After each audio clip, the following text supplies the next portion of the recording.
Gold trusted gold buyers. మీరు తాకట్టు పెట్టిన బంగారాన్ని విడిపించి ఈ రోజు ఉన్న మార్కెట్ ధరకు కొనబడను. కానీ అసలు మీకు సంగీత పరిజ్ఞానం ఎలా వచ్చింది సార్? ఇంత సో నైస్ ఆఫ్ యూ అండి. ఎలా వచ్చింది అంటే మీకంటే? ఒక మంచి ప్రశ్న వేశారు. నాకు నాకు నిజంగా నాకు నాకు మ్యూజిక్ డైరెక్టర్ అయ్యే ఛాన్సే లేదండి. నాకు నిజంగా తెలియదు ఏమీని. హ్మ్. ఏబిసిడీలు తెలియదండి, రాగాల పేర్లు తెలియదు, తాళాలు పెద్దగా తెలియదు, ఏమీ తెలియదు. అంతకుముందు నన్ను చూసినటువంటి ఒక వ్యక్తి అండి నా దగ్గరికి వచ్చి, ఎవరో కాదు అది కృష్ణ గారు అలాగని, హ్మ్. అంటే చక్రవర్తి గారి దగ్గర దాదాపుగా 200-300 సినిమాలకు పనిచేశారండి ఆయన. హుహుహుహు. ఆయన ఒక రోజు నా దగ్గరికి వచ్చి, ఏమండి మీరు మ్యూజిక్ డైరెక్షన్ చేయండి సార్ బాగుంటుంది అన్నాడు ఆయన.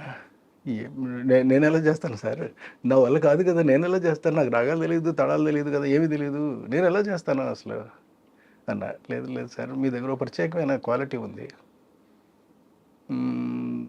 ఆ క్వాలిటీ తోటి మీరు చెయ్యొచ్చు సార్. అది ఏం క్వాలిటీ సార్ అది అని అడిగా. You are a creator, you can create things. మీరు ఏదైనా ఒక రాగం ఇప్పుడు నేను ప్లే చేసాం అనుకోండి అని చెప్పి ఆయన ఒక రాగం ప్లే చేశాడు. నేను ఆ రాగంలోనే పాడుతున్నాను. చూసారా, మీకు తెలియకుండా మీరు ఇదే రాగంలో మీరు పాట పాడేస్తున్నారు, కొత్తది పాడేస్తున్నారు, మీకు తెలియటం లేదు. So you can become a music director. మీకు ఒక రహస్యం చెప్పనా, మీకు చక్రవర్తి గారికి కూడా తెలియదు. ఒకసారి చక్రవర్తి గారు కూడా నన్ను కలవడం జరిగిందండి.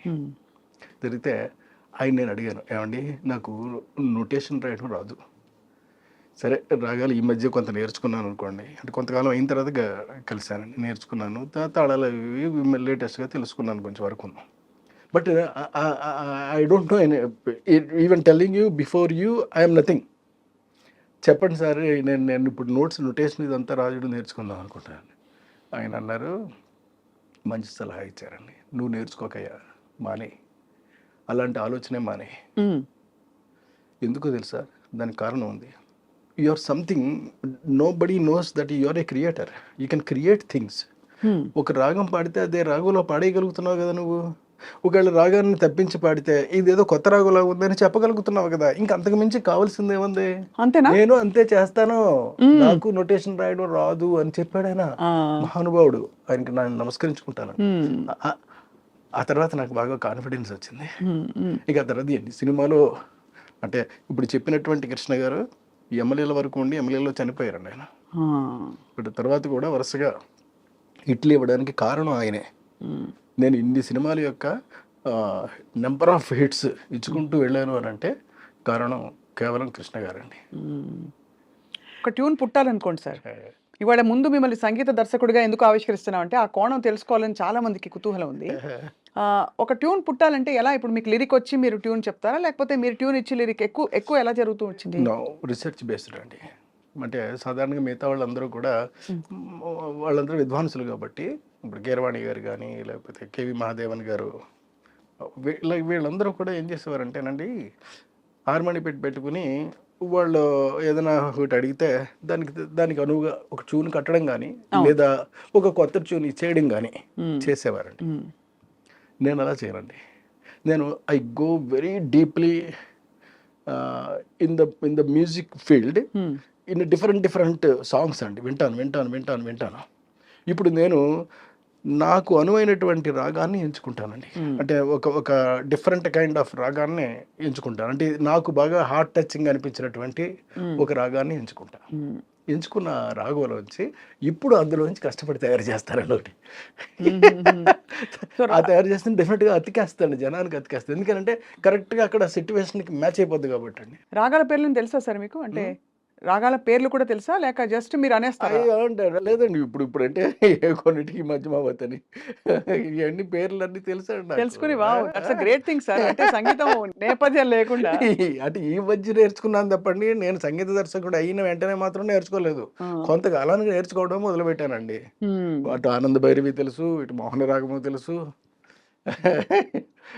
చాలా వెరీ బ్రిలియంట్ ఇది సార్, అంటే సాహసం కూడా. బట్ మీరు చాయిస్గా అన్నీ చేయాలని అనుకున్నారా, లేక మీ బిడ్డ కాబట్టి ఆ సినిమా, లేక అలా అమరిపోయాయి అన్నీ? కాదండి, నా బిడ్డ కాబట్టే ఇది నా ఫిల్ము. నేను కథ చేస్తున్నాను, నేను స్క్రీన్ ప్లే చేస్తున్నాను, నేను మ్యూజిక్ చేస్తున్నాను, నేను సంగీతం చేస్తున్నాను, నేను డైరెక్షన్ చేస్తున్నాను. కాబట్టి నేను ఒక అద్భుతాన్ని ఎలా క్రియేట్ చేస్తాను అలాగని చెప్పేసి చాలా సార్లు నేను కష్టపడిన సందర్భాలు కూడా ఉన్నాయండి. ఉమ్, ఉదాహరణకి మీకు చెప్తాను. ఉమ్, మీకు 'ఎగిరే పవరములో' ఒక పాటకి ఒక అద్భుతమైనటువంటి సమయము, సందర్భము 2 వచ్చాయి. ఉమ్, సమయం ఏమిటి అనంటే నా వల్ల కాని పరిస్థితి. ఎందుకంటే ఒక క్లాసికల్. అంటే శంకరాభరణంలో శంకర శాస్త్రి గారు చేసినంతటువంటిది నాకా ఏబిసిడీలు తెలవు. నాకేమి రాగజ్ఞానం ఉంది. ఇది మన వల్ల అయ్యే పని కాదులే అని ఒక విద్వాంసుడిని పిలిచామండి. ఉమ్, మీరు కంపోజ్ చేయండి సార్, ఈ ఒక్కదానికి మీ పేరు వేస్తాను నేను అని చెప్పాను నేను. చెప్తే ఆయన కూర్చొని కంపోజ్ చేశాడు ఆయన. నాకు నచ్చలే. ఉమ్, ఇది కాదులే అని. మొత్తం మా యూనిట్కే నచ్చలేదండి. ఉమ్, లేదు సార్ మీరే కూర్చొని చేసేయండి సార్ అని. అప్పుడు సరే అయితేనే అలాగని నేను ఒక రూమ్లో కూర్చునండి ఉమ్. ఒకటి ఆలోచిస్తూ చేశానండి.